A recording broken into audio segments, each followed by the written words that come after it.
Hi folks, in this video I wanted to show you how to set up image planes in Maya correctly and show you how you should be editing your images to make them useful for including them in Maya. So in order to do this, what I've done is downloaded an image that I'm going to work with. So I've downloaded this 40K Stormbolter. I'm going to create a 3D version of this, and I've downloaded it as an image and I've opened it up in Photoshop. So within this, what I want to do is tidy this up so I'm only looking at the image itself.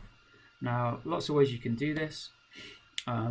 You can hit the marquee tool and just drag around the object itself. So we've just got this on show. Hit Control C, and then let's do File, New. Hit Create and hit V.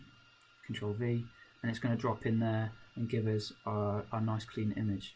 Make sure that you're always working with a large file size. So for my Google search, I searched for bolter because I knew I wanted to create like a 40K bolter, but on the tool setting I changed this to large, so it's only going to give me the larger images at the top, and that means that we're going to have a high resolution and a nice large image to work with.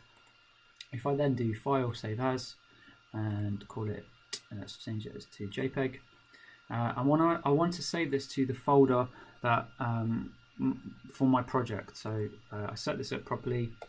In here, in source images, I'm going to save this. So make sure you're in the correct folder for your scene or your project, and then I'm going to use source images, and I'm going to save this as bolter ref image. Okay, hit OK, and then we've saved our JPEG.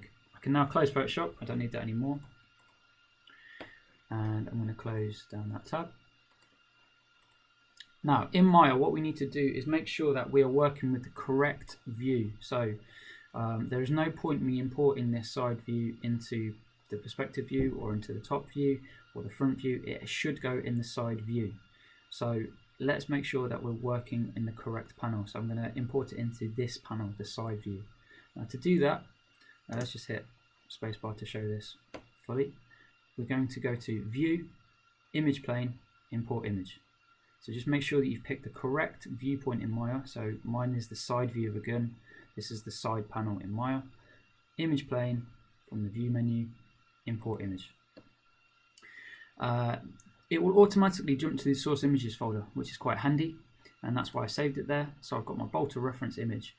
If it doesn't do that, you need to jump and find it wherever you've saved it, but always try and save it within the correct folder in your project. So hit open, and now we've got a nice image to work with. If we go to perspective view now, you can see that we can start modeling and creating polygon primitives to match up with our image. And it's worth noting that you see, I was actually looking at the back of the image. We want to make sure that we're modeling so this view and this view marry up and that it's nice and neat. The other suggestion I would say is that it's a good idea to move this back. So remember, as you can see, if I'm moving that, it's not making any difference to how big that image is in the side view. And that's really handy for us because, as you know, whenever you create an object in Maya, it will drop it in the center of Maya, just like it did with this image plane. If our image plane is in the way, then we're just going to find it harder to work if that image plane is sat where all our modeling is taking place. So if we just move that back a bit, and then when we start to create cubes and polygons, they'll appear in front of our image and they're not going to be cut in half by the image plane itself. So it's just a quicker way to work. Okay, that's the basics of setting up image planes in Maya.